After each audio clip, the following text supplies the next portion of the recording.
நானோ தலைவரும் விரும்பி இந்த இந்த இந்த அரசியலுக்கு நான் வரல. நான் இயக்கத்தோழருடைய நிர்பந்தத்தினால வந்தேன். நானே எடுத்துக்கிட்ட முடிவு தான். என்னால ஒரு பிரச்சனை கட்சிக்கோ தலைமைக்கு வரக்கூடாது, தலைவரை காயப்படுத்தாதீங்க, கட்சியை இழிவுபடுத்தாதீங்கிறது என்னுடைய வேண்டுகோள் தான். அறிக்கையில் நீங்க பாத்தீங்க. ஆமா, நான் பின்வாங்கலையா, அன்னைக்கு கொடுத்த ஸ்டேட்மெண்ட் பின்வாங்கலையா. நான் கட்சிக்கு வந்து நீங்க 4 வருஷம் தான் ஆகுது, ஆனா 32 வருஷம் சீனியர் ஒருத்தர் ஓரம் கட்டுறீங்கன்னு சொல்லி தான் ஒரு பொதுவா வந்து இயக்கத்தினர் பொறுத்த வரைக்கும் யாருமே இந்த குற்றச்சாட்டு வைக்கல. இன்னைக்கு இருக்கிறாங்க நிர்வாக குழு கூட்டத்தில் வந்து எல்லா மூத்த நிறுவனம் அங்க இருக்கிறாங்க. அங்க நீங்க கேட்கணும். சும்மா பதிவு போடுற சோசியல் மீடியா 10 பேர் வச்சு ஃபேக் ஐடி வச்சு பதிவு போட்டதெல்லாம் வச்சு முடிவு எடுக்க முடியாது.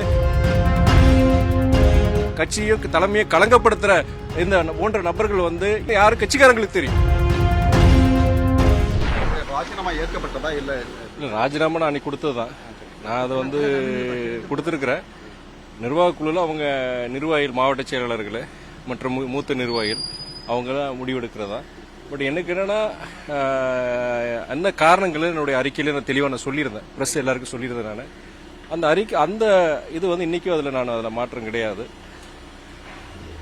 பொதுவாக இந்த பிரச்சனையே முதல்ல எதனால வந்ததுங்கிறது உங்களுக்கு அடுத்து இந்த நிர்வாக கூட்டத்தில் நடக்கும்போது அடுத்து இயக்க நிர்வாகிகள் எல்லாருமே சொல்லுவாங்க, மீடியாவுக்கு அட்ரஸ் பண்ணுவாங்க.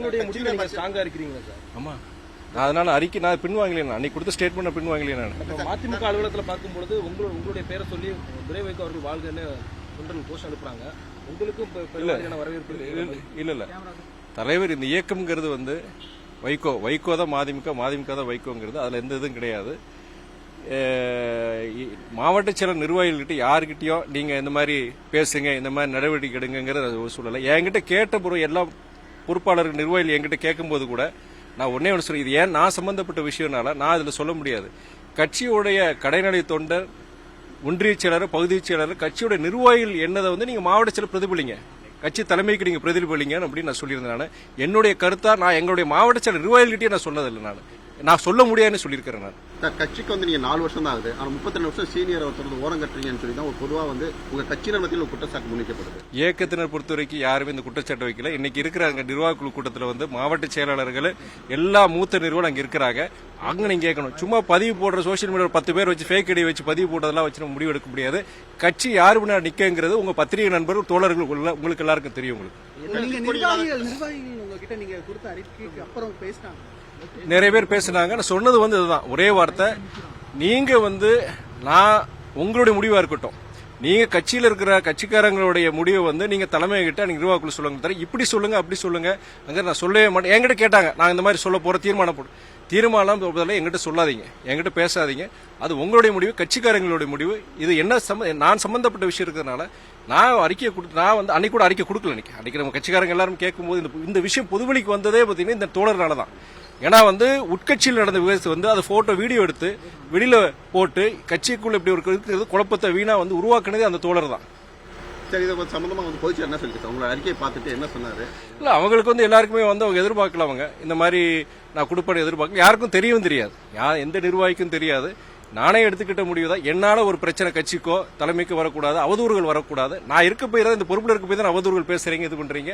நான் இல்லைன்னா எதுக்கு நீங்க பேச, அட்லீஸ்ட் அப்பனாச்சும் நீங்க பேசாம இருங்க அப்படின்னு சொல்லி தலைவரை காயப்படுத்தாதீங்க, கட்சியை இழிவுபடுத்தாதீங்கிறது என்னுடைய வேண்டுகோள் தான். அறிக்கையில் நீங்க பாத்துருக்கீங்க. தேர்தலுக்கான அனைத்து வேலைகளும் எல்லா கட்சியும் தொடங்கிட்டாங்க. தேர்தல் நேரத்தில் இந்த மாதிரியான சலசலப்பு கட்சிக்கு பின்னாடி இருக்காது. தேர்தல் நேரத்தில் தான் இந்த மாதிரி குழப்பங்கள், தேர்தலுக்கு முன்னாடி இந்த மாதிரி குழப்பங்கள், கட்சியும் தலைமையை களங்கப்படுத்துற இந்த போன்ற நபர்கள் வந்து இது மாதிரி அவங்க கட்சி தலைமை நடவடிக்கை எடுக்கிறதா என்னுடைய இது. தொடர்ந்து இது போல இன்னைக்கு நடக்கல, 4 வருஷமா இது போன்ற இது வந்து செய்திகளை வந்து அந்த ஊடகங்களுக்கு பரப்பிட்டு இருக்கவங்க யாரும் கட்சிக்காரங்களுக்கு தெரியும்.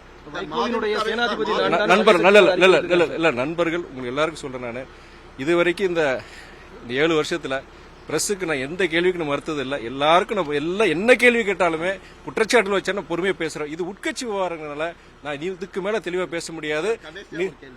அதாவது மதிமுகனாலே வந்து வாரிசு அரசை எதிர்த்து வந்த கட்சி, ஆனா ஒரு வாரிசுனால இவ்வளவு பெரிய பிரச்சனை வந்திருக்கும் போது வந்து கட்சி தொண்டர் மத்தியில் ஒரு சலசலப்பு ஏற்பட்டு ரொம்ப தொய்வடைஞ்சு போயிருக்காங்க.